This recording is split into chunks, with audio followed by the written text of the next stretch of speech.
Hello friends, मेरा भी स्वागत करता हूं अपने चैनल रवि स्टडी जोन में। तो दोस्तों, जैसा कि मैंने प्रैक्टिस सेट स्टार्ट किया था तो 5 मैंने प्रैक्टिस सेट करा दिया है। ये मेरा 6th प्रैक्टिस सेट है। अगर आप लोग नहीं देखें हैं तो जाके चैनल के प्लेलिस्ट में जाकर देख लीजिए, ठीक है। और हमारे चैनल को लाइक शेयर सब्सक्राइब जरूर कीजिएगा, ठीक है। तो चलिए क्वेश्चन की ओर चलते हैं। तो देखिए हमारा पहला सवाल, अनल और अनिल का क्रमशः अर्थ है, ठीक है। तो इन चारों में से कौन सा अर्थ होगा बताइए। तो इसमें होगा आपका ऑप्शन बी, ठीक है, आग वायु। अनल का पर्यायवाची आग होता है और अनिल का वायु। चलिए नेक्स्ट देखिए, निम्नलिखित में से कौन सा शुद्ध वाक्य है, ठीक है।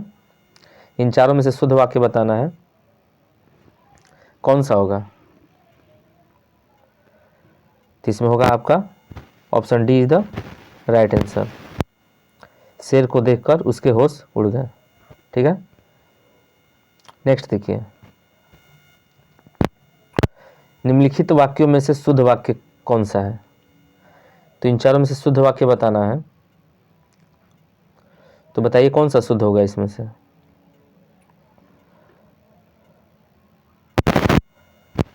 तो इसमें होगा आपका सी इज द राइट आंसर। वे सब प्रकार के दोष से मुक्त हैं, ठीक है। नेक्स्ट देखिए,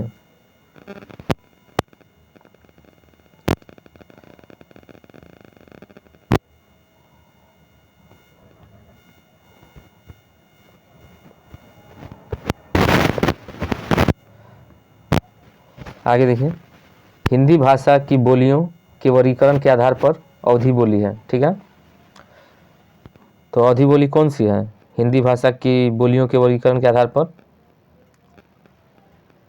तो यह आपका पूर्वी हिंदी, ठीक है। नेक्स्ट देखिए, हिंदी वर्णमाला में वर्णों की कुल संख्या कितनी है। बताइए हिंदी वर्णमाला में वर्णों की कुल संख्या कितनी है।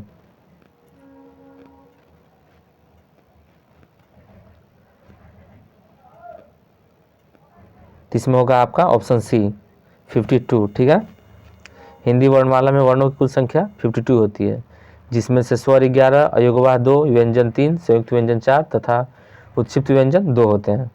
चलिए नेक्स्ट देखिए, जिससे बुढ़ापा न आए वाक्यांश के लिए एक शब्द कौन सा है। तो ये होगा अजर, जिससे बुढ़ापा न आए, ठीक है। और अमर, जिसे मृत्यु न आए, ठीक है। चलिए नेक्स्ट देखिए, स्पर्श व्यंजन, कंठव्य ध्वनि और अघोष और महाप्राण ध्वनि है, कौन सी ध्वनि है इन चारों में से। तो होगा आपका ऑप्शन ए क, ठीक है। नेक्स्ट देखिए, सघोष वर्ण कौन सा है। तो ब आपका सघोष वर्ण है। आगे देखिए, विपत धन जाल, विपत जाल में कौन सी संधि है। तो इसमें है आपका व्यंजन संधि, ठीक है। नेक्स्ट देखिए, नित्यानंद का संधि विच्छेद, ठीक है। नित्यानंद का संधि विच्छेद कौन सा होगा।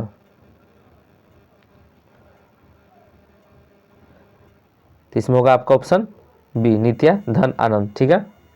नेक्स्ट देखिए, हिंदी वर्णमाला में व्यंजनों की संख्या कितनी है। तो व्यंजनों की संख्या 33 है। आगे देखिए, निम्न में से कौन सा व्यंजन पार्श्विक है। तो कौन सा व्यंजन पार्श्विक है। तो ल आपका पार्श्विक व्यंजन है, ठीक है। आगे देखिए, पारा का निम्नतम हिमांक कितना है। तो ये होगा आपका ऑप्शन सी -39 डिग्री सेल्सियस। आगे देखिए, नाभिकीय रिएक्टर में न्यूट्रॉन को अवशोषित करने वाला तत्व है। नाभिकीय रिएक्टर में न्यूट्रॉन को अवशोषित करने वाला तत्व कौन है। ये है आपका कैडमियम और बोरॉन होता है, ठीक है। कैडमियम और बोरॉन। चलिए नेक्स्ट देखिए, एशियाई विकास बैंक का मुख्यालय कहाँ स्थित है।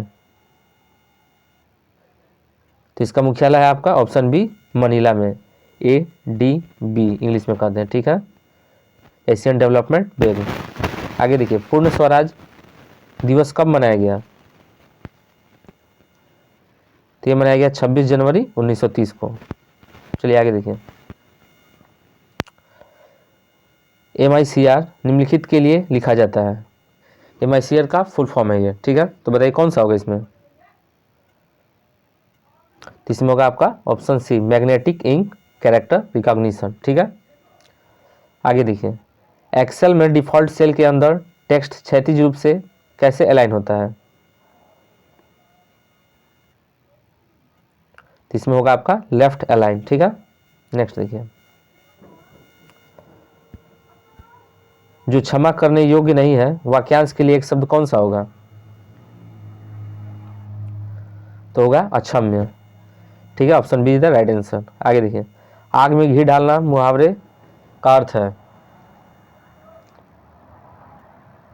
इसका अर्थ होता है क्रोध को बढ़ावा देना। Option B is the right answer. Next देखिए, का बरखा जब कृषि सुखाने, लोकोक्ति का अर्थ बताइए।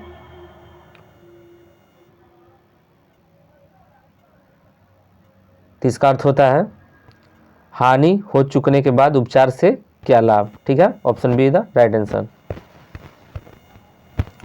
आगे देखिए, निम्नलिखित में से किस नवीनतम पदार्थ को कंप्यूटर चिप्स के उत्पादन में किया जाता है, ठीक है। नवीनतम पदार्थ, सिलिकॉन से हम तो बनाते थे चिप जो बनाते थे ना सिलिकॉन से, तो नवीनतम कोई पदार्थ का खोज किया गया जिससे हम चिप का यूज कर रहे हैं बनाने में, चिप बनाने में उसका यूज कर रहे हैं।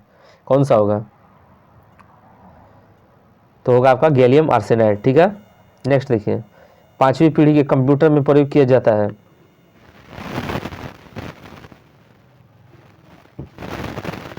क्या प्रयोग किया जाता है?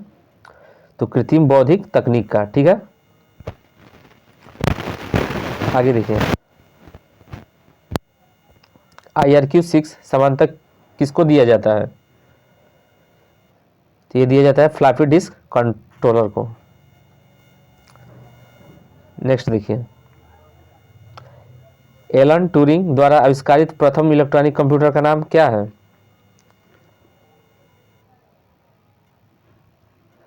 तो नाम है आपका कालोसस, ठीक है। आगे देखिए, एनियाक है, एनियाक क्या है बताइए। तो ये आपका एक इलेक्ट्रॉनिक कंप्यूटर है। आगे देखिए, भारत का पहला कंप्यूटर किस वर्ष में एवं कहाँ प्रस्तावित किया गया था?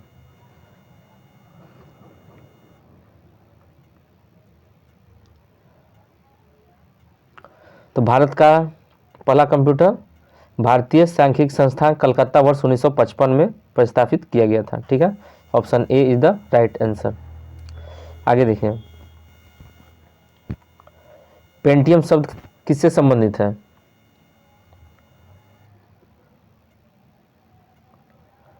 तो ये संबंधित है माइक्रो प्रोसेसर से, ठीक है। आगे देखिए, SQL का पूरा नाम क्या है?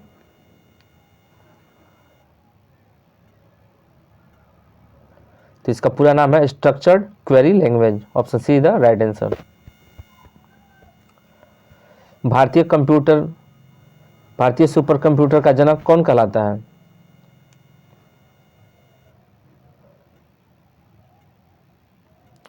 तो इसका आंसर होगा विजय भटनागर। नेक्स्ट देखिए, स्पैम किस विषय से संबंधित शब्द है? ये संबंधित है आपका कंप्यूटर से। Option A is the right answer. आगे देखिए, सेलेक्ट किए गए टेक्स्ट को क्या करने के लिए आप यू पर क्लिक करते हैं, ठीक है। तो कोई भी जैसे वर्ड आप चलाते हैं तो कोई भी वर्ड लिखते हैं, जैसे सिलेक्ट है, तो इसके नीचे अंडरलाइन करने के लिए हम यू टेक का प्रयोग करते हैं, ठीक है, यू सिंबल का। नेक्स्ट देखिए, निम्न में से कौन हस्तलिखित या मुद्रित अवतरण को डिजिटल इमेज बनाकर मेमोरी में स्टोर करता है? बताइए। तो कौन हस्तलिखित या मुद्रित अवतरण को डिजिटल इमेज बनाकर मेमोरी में स्टोर करता है? तो वह है स्कैनर, ठीक है।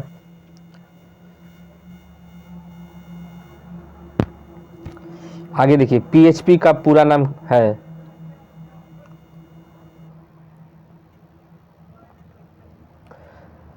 तो इसका पूरा नाम है hyper text processor. Option B is the right answer. Next देखिए, पीएचपी में हेलो वर्ड लिखने का प्रारूप होगा, इसका होगा ए, इको हेलो वर्ड। आगे देखिए, वे वर्ड जिन्हें प्रोग्रामिंग भाषा ने अपने स्वयं के उपयोग हेतु अलग रखा है,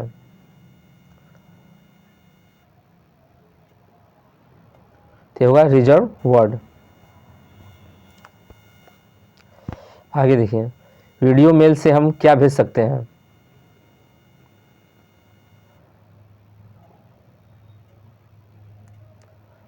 क्या भेज सकते हैं, तो होगा उपयुक्त सभी, ग्राफिक्स, वीडियो मैसेज और वीडियो क्लिप्स तीनों। नेक्स्ट देखिए, एसएमपीएस का विस्तारण है, एसएमपीएस का विस्तारण क्या होगा इन चारों में से, तो होगा इसका full form switched mode power supply. Option A is the right answer. आगे देखिए, कंप्यूटर को जाल क्रमित करना है, कंप्यूटर को जाल क्रमित करना क्या कहलाता है, क्या है मतलब, कौन सा होगा इसमें, तो इसमें होगा आपका उपयोग सभी। ठीक है, आगे देखिए, विश्व हीमोफीलिया दिवस कब मनाया जाता है, तो ये मनाया जाता है 17 अप्रैल को। नेक्स्ट देखिए, भारत का पहला लाइकेन पार्क कहाँ स्थित है, ठीक है,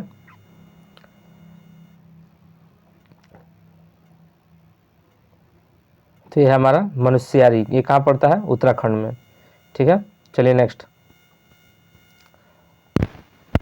नदी हिल्स किस शहर के पास बसा हुआ है, बेंगलोर, मैसूर, चेन्नई, हुबली, तो ये बसा हुआ है बेंगलोर। ठीक है, आगे देखिए, मन्नार की खाड़ी कहाँ स्थित है, तो यह तमिलनाडु के पूर्व में। ठीक है, इन चारों में से एक सही सुमेलित नहीं है, वो बताना है आपको, तो बताइए कौन सा सही सुमेलित नहीं है,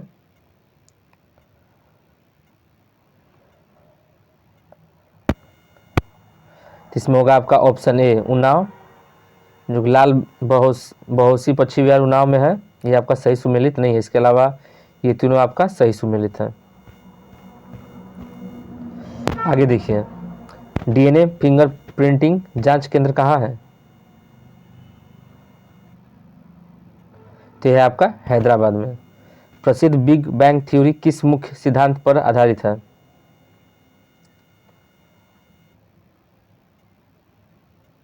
तो आधारित है डॉपलर प्रभाव पर, इंग्लिश में कहते हैं डॉपलर इफेक्ट। विद्युत ऊर्जा मापने के यंत्र को कहते हैं, तो ये कहते हैं किलोवाट घंटा meter. Option C is the right answer. आगे देखिए, क्षेत्रफल की दृष्टि से भारत का सबसे छोटा राज्य कौन सा है, बताइए, तो सबसे छोटा राज्य आपका गोवा है। निम्नलिखित में से कौन प्रत्यक्ष कर है,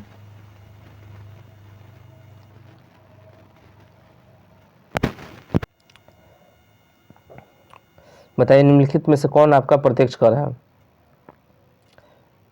तो इसका होगा आपका बी आयकर, ये आपका प्रत्यक्ष कर है, जबकि सेवा कर, बिक्री कर और उत्पाद शुल्क ये आपका अप्रत्यक्ष कर है। ठीक है, चलिए नेक्स्ट देखिए, सेरीकल्चर का संबंध है, तो सेरीकल्चर का संबंध है रेशम उत्पादन से। ठीक है, पीसी कल्चर का संबंध होता है, पीसी कल्चर का संबंध है मछली उत्पादन से, यानी कि मत्स्य उत्पादन से। विटीकल्चर का संबंध है अंगूर की खेती से, और फ्लोरिकल्चर का संबंध है फूलों के उत्पादन से। ठीक है, आगे देखिए, गीत जन गण मन को भारत के राष्ट्रगान के रूप में किस वर्ष स्वीकृत किया गया था? कब शामिल किया गया था? तो 1950 में। ठीक है, आगे देखिए, भारत के रक्षा संगठन का सर्वोच्च कमांडर है, तो यह है हमारे राष्ट्रपति। चलिए नेक्स्ट देखिए, भारत की मानक समय रेखा किस शहर से होकर गुजरती है? ये तो आप सब लोग को पता होगा, इलाहाबाद से। ठीक है, नेक्स्ट देखिए, भारत की सबसे बड़ी सुरंग किस राज्य में अवस्थित है? तो है जम्मू कश्मीर में। ठीक है, क्या नाम है सुरंग का? 9.2 किलोमीटर लंबी है। ठीक है, चेनानी नासरी। ठीक है, सुरंग का नाम है चेनानी नासरी।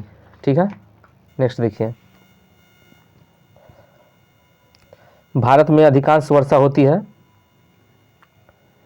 कब होती है? तो होती है आपके दक्षिण पश्चिम मानसून से। ठीक है, आगे देखिए,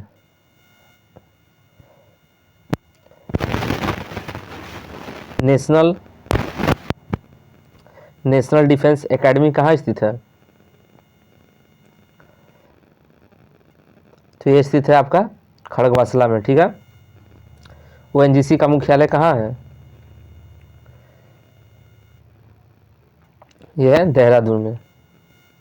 आगे देखिए, आरडीएक्स है, आरडीएक्स क्या है? तो एक विस्फोटक है। बीरबल साहनी क्या थे?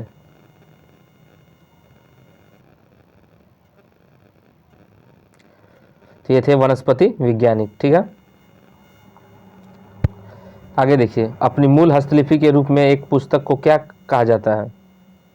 तो पांडुलिपि कहा जाता है। ठीक है, नेक्स्ट देखिए, विटामिन सी का सबसे अच्छा स्रोत है?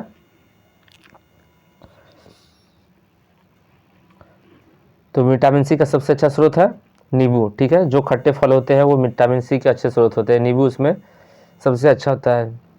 जो खट्टे में सब में विटामिन सी मिलेगा, जैसे संतरा, आंवला, ईटीसी। ठीक है, आगे देखिए, मानव शरीर में रक्त के निर्माण का स्थान है? तो अस्थि मज्जा में। ठीक है, आगे देखिए, अध्ययन प्राप्त करने वाला वाक्यांश के लिए एक शब्द है। जो अध्ययन प्राप्त करने वाला, सॉरी कराने वाला, तो अध्ययन प्राप्त कराने वाला वाक्यांश के लिए एक शब्द है अध्यापक। जो दूसरे के अधीन हो के लिए एक शब्द है, कौन सा होगा? तो पराधीन होगा। ठीक है, नेक्स्ट देखिए, जिसके हृदय पर आघात हुआ हो वाक्यांश के लिए उपयुक्त शब्द।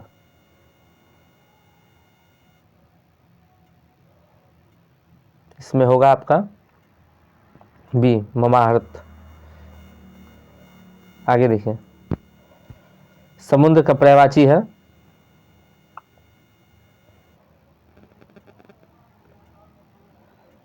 तो समुद्र का पर्यायवाची होगा आपका ऑप्शन सी, जलधि। ठीक है,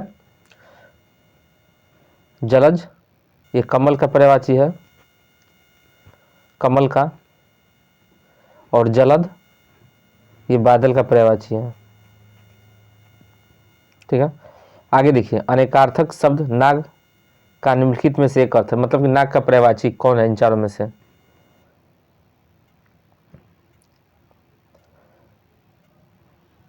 तो इसमें होगा आपका ऑप्शन सी, हाथी। ठीक है, नाग का एक शब्द हाथी भी होता है। नाग के अन्य अर्थ हैं जैसे कि सांप, पर्वत, बादल, वायु। ठीक है, आगे देखिए, निम्नलिखित में से कौन सा विलोम युग्म त्रुटिपूर्ण है? मतलब कि त्रुटिपूर्ण है, बताइए। तो इसका होगा आपका सी। ठीक है, नेक्स्ट देखिए, जंगम का विलोम शब्द। तो जंगम का विलोम शब्द होता है अस्थावर। ठीक है, और देखिए, दुर्गम और अगम, ठीक है, का एक ही अर्थ होता है, ठीक है, और इसका विलोम होता है सुगम, सुगम। और चंचल का विलोम होता है स्थिर, स्थिर, ठीक है। आगे देखिए, महादेव किसका पर्यायवाची है? तो है शंकर का। नेक्स्ट देखिए, भारतीय पशु चिकित्सा अनुसंधान संस्था कहाँ स्थित है? तो ये स्थित है उत्तर प्रदेश में। अशोक के अभिलेख को सर्वप्रथम किसने पढ़ा?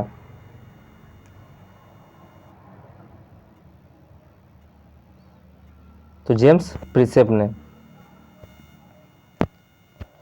किसको अर्थशास्त्र का पितामह कहा जाता है? तो एडम स्मिथ को। सार्क की स्थापना कब हुई थी?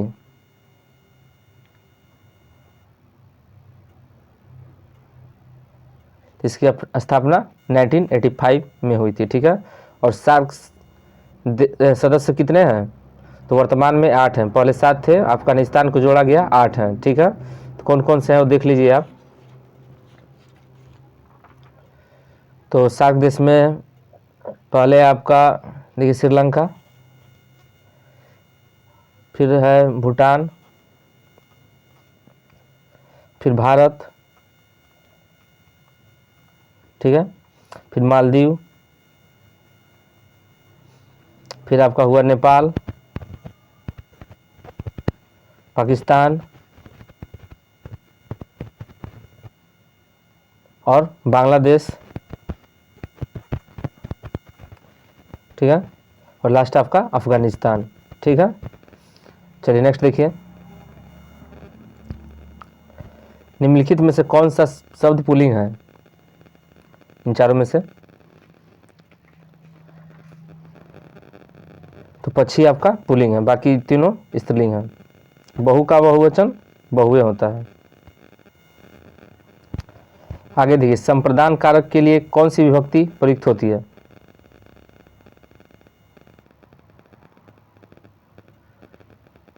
के लिए प्रयुक्त होती है, ठीक है।